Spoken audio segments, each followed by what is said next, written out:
I took a gig as a rental boyfriend to make some extra cash. On Mid-Autumn Festival, I ran into the client and it turned out to be my gorgeous boss, who's always making my life hell. I figured I'd grit my teeth, play the part, get paid, and walk away.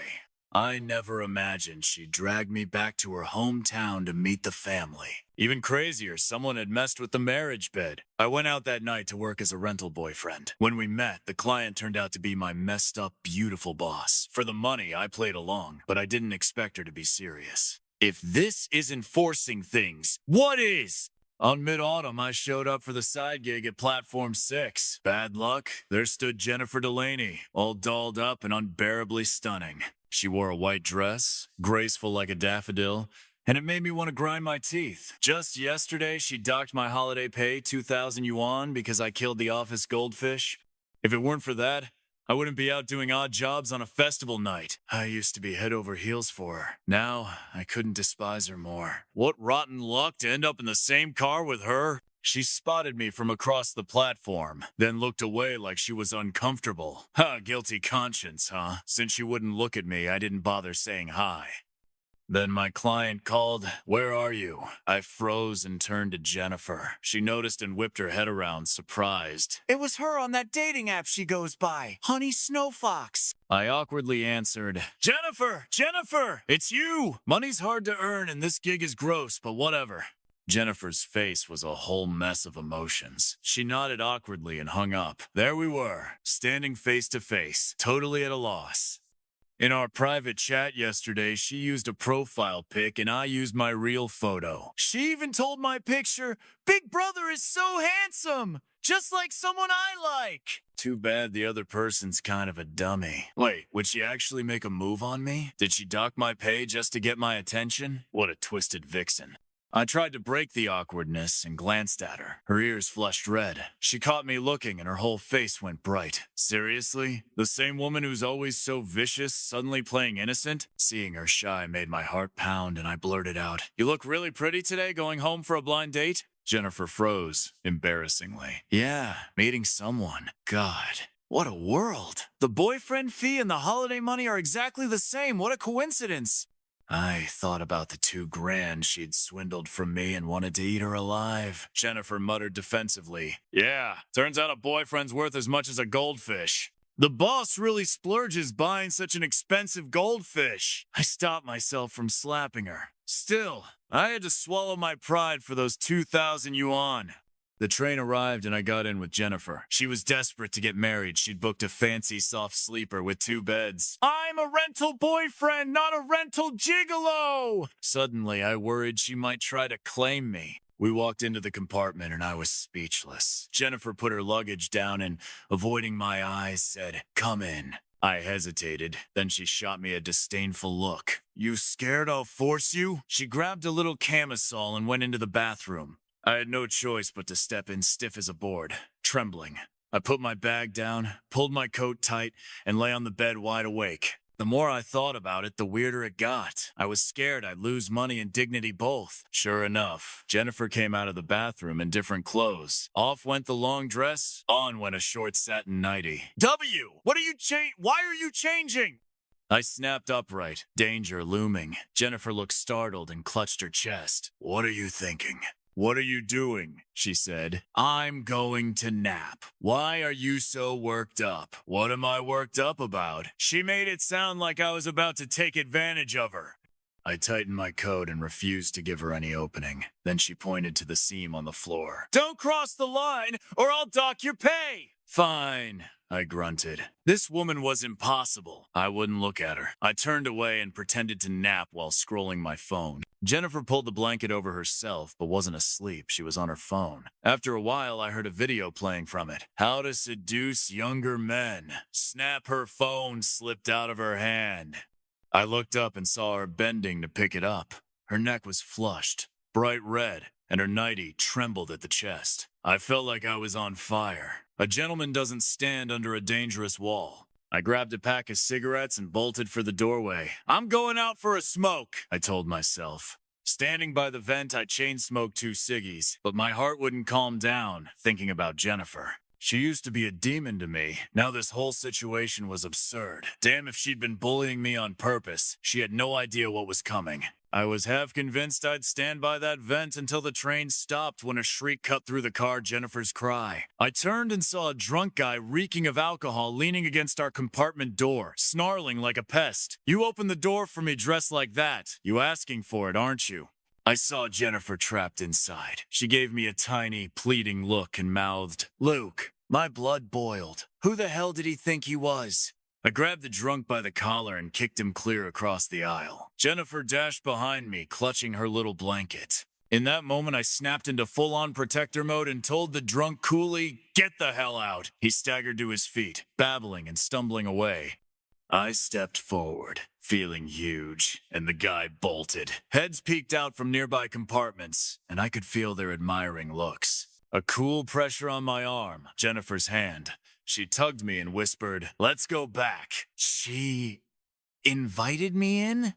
Back in the soft sleeper, Jennifer sat down coquettishly and swung her legs. "You were pretty manly just now," she teased. I said, "Of course I wasn't about to risk you getting me docked for not protecting you." She really was a scheming little devil. I had to draw a line. I wouldn't trade my dignity for a few bucks. This was blatant seduction. I dared not look at her, flopped down on the bed, and pretended to nap.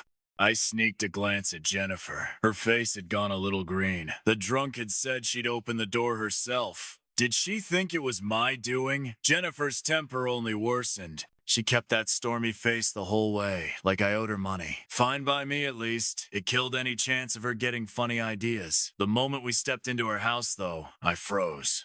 The place wasn't big, but it was packed with aunties and cousins flashing big grins at us. Jennifer held my arm as we walked in, then left me to the wolves. "Wow, he's so handsome." "Way to go, Jennifer. When's the wedding?" "You're not getting any younger." "Where'd he graduate from? What job does he do?" Aw, such a cute boy toy. They swarmed me with questions and teasing until I realized they were here for an engagement dinner. Jennifer's dad barely ate before lighting up a cigarette. After a moment's thought, he said, "Jennifer doesn't come home often, so it's better to settle the important things early. Luke, as a man, you should also think about the girl's future." I sat there, frozen. I glanced at Jennifer. She didn't even look up, just kept eating. I'd pissed her off, and now she couldn't care less what I was going through. Everyone stared, waiting for me to speak. I picked up Jennifer's chopsticks as she reached for fish and stammered, "Jennifer told me to wait a bit. She's not ready yet." I did not. Damn it. She really wanted to pin me down, huh? The second she said that, the whole table stopped eating and turned on me. Oh, now you're blaming Jennifer, are you? If you don't want to, just say so. Don't make our Jennifer suffer. You came all this way during the holiday. What's the harm in staying for dinner? Jennifer stayed cold and detached, not lifting a finger to save me. So this was her plan to corner me into marriage? Not a chance. I slammed my chopsticks down, scowling. To tell the truth, we've only been dating a month. Jennifer shoved a piece of fish into my mouth to shut me up, clinging to my arm and shaking it affectionately. I nearly gagged from the cringe. I told him not to come, but he insisted. You're all too eager. And just like that, her family switched tactics, putting on a whole show. "Jennifer, why didn't you say something earlier? Your dad really dragged us all out for nothing." Her mom, though, was the open-minded type. My old classmate's daughter had a flash marriage. Young people move fast these days. Nothing wrong with that. You're not kids anymore. Might as well seal the deal while you're at it. The air at the table went stiff. Heads bowed, but everyone's eyes stabbed at me like needles. Jennifer kept her mouth shut, right when she should have spoken. I had no choice but to speak up. It's only been a month. Luke's a pure one, huh? That won't do. Her cousin shouted. Then just go for it. No time like the present. By nightfall, the relatives finally left, but there was still nowhere for me to sleep. The house only had 2 bedrooms and a living room, no guest room. Her mother pulled out a quilt. I thought she'd toss it on the sofa. Instead, she threw it into Jennifer's room. "Auntie, I can sleep on the couch." She waved me off. "Nonsense!" She winked meaningfully at me. I knew the look. If I went along tonight, they'd have us engaged by tomorrow. One trap after another with this family. And Jennifer, ever since that train incident, she hadn't given me a single good look. I was seriously considering finding a new job. Sleep next to her? Not a chance. Then she came out of the shower wearing a silk camisole. Her skin was pale as a sprite's, glowing under the light. She spotted the extra quilt on her bed right away, picked it up, and glared at me like I'd put it there on purpose. Her mom immediately cut her off. What, gonna play the prude now? Why date at all then? For sightseeing? Who's gonna praise you two saints? Ruthless woman! I was about to say I'd just get a hotel, but Jennifer's dad piled on. Isn't dating supposed to lead to marriage? You two trying to build a chastity monument or something? I couldn't stay, couldn't leave. Jennifer stammered. That's not... Oh, sure, the two of you are so pure. I thought he was hired. That shut her up. To keep the act going, she tossed the quilt back on the bed and threw me a towel. Wash up before you come in. I caught her parents exchanging a smirk. I showered, wrapped in a towel, and ran into a new problem. I hadn't packed any pajama pants. I waited until her parents went to bed, then came out wearing a tank top and that towel around my waist. When I opened Jennifer's door, her eyes almost popped out. I forgot my pants. She rolled her eyes so hard they nearly fell out. Like I was trying to tempt her or something. Just ask my dad for a pair of boxers if you're that modest, I said. She promptly tossed a tiny skirt in my face. My parents are asleep. If you've got any decency, wear this. If not, I don't care. I held that little skirt like it was radioactive, but in the end, fine. I'd swallow my pride. No way was I letting her think she'd won. I changed in the bathroom and came back to find Jennifer lounging on the bed, smirking. Not bad. Obedient little boy. I was sure she was doing this on purpose. It was her twisted sense of humor. I guarded my dignity, climbed into bed and pulled the blanket tight. She snorted. And here I thought you were some kind of chaste hero.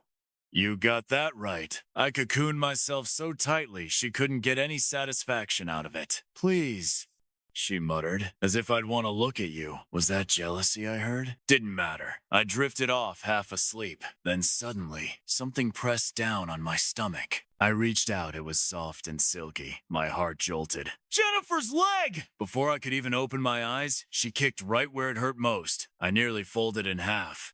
She bolted upright, clutching the blanket. You touched my leg! You stepped on my stomach and kicked my... She froze, realizing what she'd done, hand over her mouth in shock.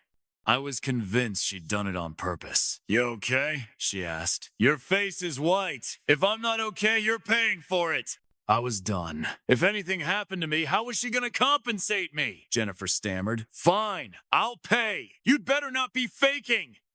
Lady, this is my life we're talking about. But she looked at me with pure disbelief, certain I was pretending just to cover up, touching her on purpose. Yet she was the one who put her leg there. I'd been kicked and wronged, and now she strutted over, hands on hips, and yanked the blanket right off me. I crossed my arms tightly. What are you doing? You said I owed you compensation, right? Then I should check the damage. Otherwise, I'll be paying blind. What if you're scamming me? I suddenly got it. So you just want an excuse to take advantage of me? Jennifer froze for a beat. And you're trying to scam me. So why can't I take advantage of you fair and square? I finally understood. Ever since I got dragged into this mess, every step was her trap. Her goal all along was to claim me for herself. Now, if I didn't let her touch me, I'd look like I was faking it. Fine. She asked for it. I yanked off that stupid skirt, temper flaring. Go ahead, check all you want. Whatever, no real harm done anyway. If she wanted to play dirty, I'd play dirtier. The only way to handle a wicked woman was to outwicked her. Luke Dawson, you bastard. Things got loud, heated, but not wild. Sparks flew instantly between us. But before anything could even happen, the bed collapsed. It came down like the end of the world, crash, bang, dust everywhere. I was afraid the downstairs neighbors would come up yelling. Jennifer and I just stared at each other. Were we really that intense? We hadn't even cleaned up the mess when her parents suddenly burst in. Tisk tisk. Oh my. Couldn't hold back even a little. The drama king uncle and aunt looked utterly speechless. Then it hit me, was this another setup? Jennifer's face went bright red as she snapped, Get out. Even as they left, they called from the living room. Try to sleep quietly tonight. Doesn't have to be an all-nighter. I pulled the blanket over myself and muttered, You're all acting again, huh? Jennifer looked like she wanted to say something, but couldn't find the right words. Finally, flustered, she muttered, You're the one who got lucky. I only lost my temper because she kicked me. If she hadn't, I was about to argue when she turned off the lights. She wrapped herself tightly in the blanket, the air thick with awkwardness. The next day at noon, her endless aunts showed up again and went straight to inspect the broken bed. Tisk-kisk, young people these days. Weren't they pretending to be innocent yesterday? Guess they're plenty passionate after all. One of her aunts grabbed me, chattering nonstop. Your sister-in-law's right. Flash marriages are normal now. You're not kids anymore. Settle down early. Look at you. Tangled up and inseparable, why waste time pretending otherwise? Kids these days say one thing and do another. I wanted to dig a hole and disappear. Was Jennifer really worth all this matchmaking panic? Using this whole mess to force a marriage? Sure, she could be vicious, but she was young and gorgeous too. I glanced at her. She was shoving the women out of her room, her face so red she looked like a boiled shrimp. If I weren't the poor guy in the scene, I'd be laughing my head off. But of course, lunchtime rolled around again. I knew she wouldn't speak up for me. She just kept her head down, eating in silence. I could only drown myself in liquor, pouring for both of us. Here, cheers, I mumbled and downed my glass. I could handle maybe 2 bottles before I got dizzy and I was gone. Someone poked me. It was her uncle. So what's your answer? Give us a straight word, boy. Half conscious. I glanced at Jennifer beside me. She looked angry. I blurted, We're not even really clink. A glass shattered. I snapped awake. Her father had slammed his cup down. Everyone knew what his daughter had supposedly done last night. Now they were all seething with humiliation. I must have said too much. Jennifer suddenly lifted her head and declared, Luke and I aren't real. He's hired $2,000 a day. Jennifer, why are you still defending him? A guy like that's not worth keeping. Learn your lesson, girl. The table erupted in chaos. A few elders even pointed at me, yelling, Scumbag! Jennifer tried to explain, almost shouting, I'm telling the truth! I was half drunk, eyes heavy, but something in her desperation hit me. No one believed we hadn't done anything. Her reputation was about to be ruined. I didn't know what came over me. I tugged her arm gently and said, Don't be mad. I'll marry you. The whole room went silent. That was what they'd been waiting for. Jennifer stared at me in shock. What did you say? I said, I'll marry you. She froze, then slowly sat down and suddenly burst into tears. I reached over to comfort her, oddly touched. Even her furious father calmed down, sitting back down while everyone around started offering congratulations. I was too drunk to process any of it. It all felt surreal. After lunch, I finally passed out on that broken bed. I wasn't even that tired, just too drunk to move. Half asleep, I heard voices. Who sawed through this bedboard? No wonder it collapsed. The board's right here. I'm telling you, Jennifer's dad probably did it himself. He's been dying to marry her off. This whole family's born actors. That sobered me right up. I'd been played. So last night, Jennifer really had tried to lure me in on purpose? Hard not to suspect it. I stayed perfectly still, pretending to sleep so no one would start another engagement talk. Only when night fell and the house finally emptied did I actually fall asleep. In my dream, I heard Jennifer's voice. Luke, dinner's ready. Everyone's gone. I groggily sat up, glanced behind the wardrobe, and sure enough, there was the sawed-off bedboard. Half asleep, I muttered, You guys really went all out with the acting. Jennifer, who had seemed calm a second ago, suddenly snapped. Think whatever you want. Once we're back, I'll pay the rest, and we'll be done. No need for explanations. Dinner's ready, eat or don't. I wasn't even mad yet, and she was already sulking. I sobered up halfway, sat up, and said, I was actually starting to feel sorry for you, but your family's disgusting tricks just killed my appetite. I glanced at the broken board again. This whole household was a joke. Jennifer spun back around, pointing at me, furious. Then get out. Nobody asked for your pity. Who do you think you are, some savior? Wake up from your dream. I wasn't fully sober yet, but the anger boiled over. So I yelled back, Fine! I'll leave. Pay me the rest and I'm gone. I don't want to stay another damn minute. Her parents rushed in to calm things down, only to see Jennifer transfer me 4,000 yuan on the spot. There! 2 days' wages! Now get out of my house! Get out! The two drama-loving elders blinked in confusion. Wages? What wages? I pocketed the money, slung my small backpack over my shoulder, and walked straight out of her room. Her mother tried to stop me on the way out, begging me to talk it over. I told her, I'm your daughter's rental boyfriend. She paid for 2 days. If she wants to extend, that costs extra. And I only act as the boyfriend, not as a sleepover service. So don't blame me, I didn't do anything. From behind me, Jennifer said coldly, let him go. Her mother looked shocked, then cursed me out, but I didn't even turn back. The cool wind outside actually felt refreshing. The chill sobered me right up. That few thousand yuan was nothing more than emotional damage compensation for what I'd endured with that whole family of actors. I really couldn't keep up with their drama. That night, I booked a bullet train and went home for the National Day break.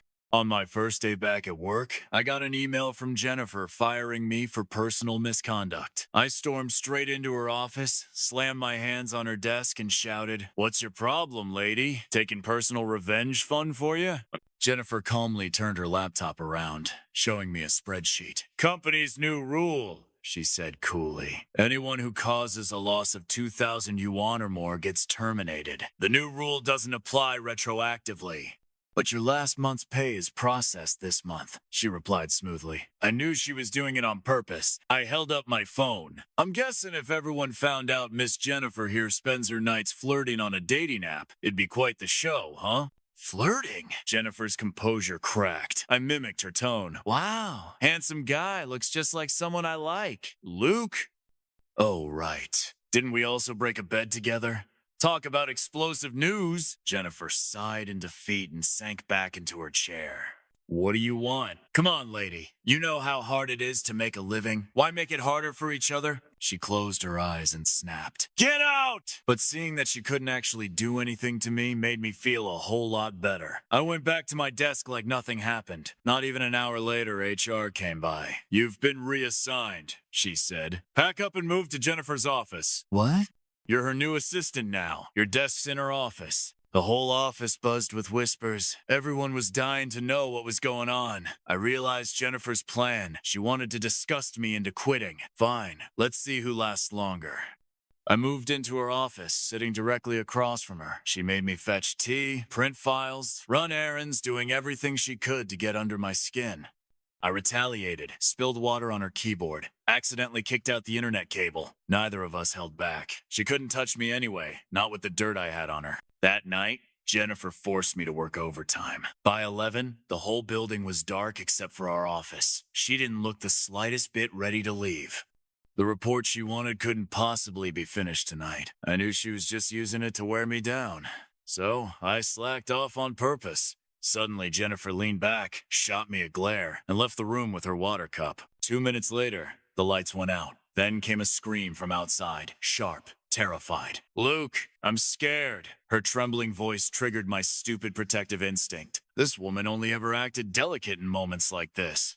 I glanced at her desk. Her phone was still there. So she really was out there alone in the dark. I grabbed my phone, flashlight, and went to find her. She was standing frozen by the water cooler, clutching her bottle. I shone the light on her and saw her frightened little face. It actually made me feel sorry for her. Power trip? Maybe? She said softly, then reached out a hand. Take me back to the office. I hesitated, then took her hand. Come on, I've got you. Her palm was warm and trembling, and she gripped mine tight. She really was scared. You're afraid of the dark? I didn't bring my phone. I can't see a thing. Her timid tone didn't match her usual fiery attitude. Let's just go home, she said. I couldn't help smiling. What else could we do? Right then, she looked like a totally different person, almost gentle, almost vulnerable. And me, the fool, I actually felt protective of her. We packed up our things under the flashlight glow and headed out together. But when we reached the main entrance, the electronic doors wouldn't open.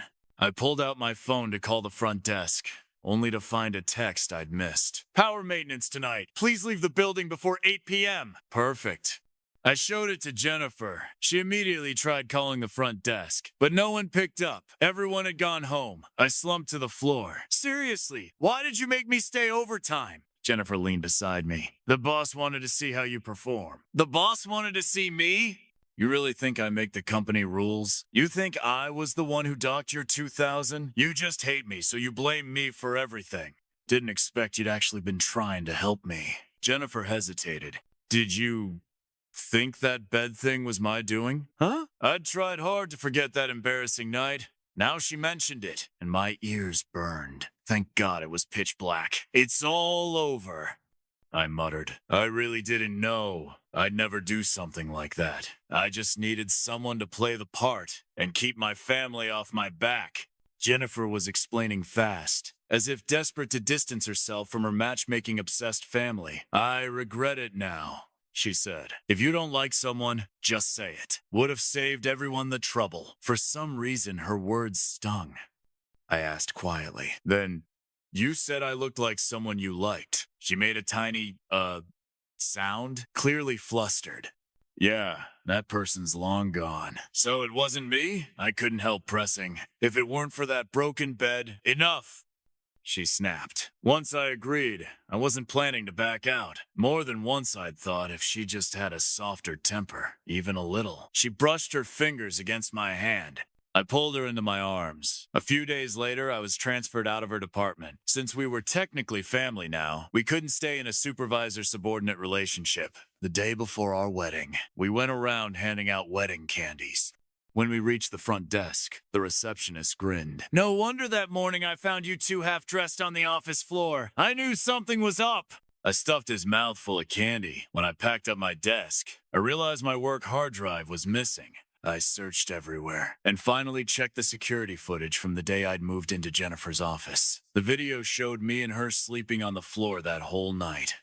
Then I saw the front desk guy pop his head in earlier that evening. Jennifer, make sure you head out early tonight. Power's getting cut at 8.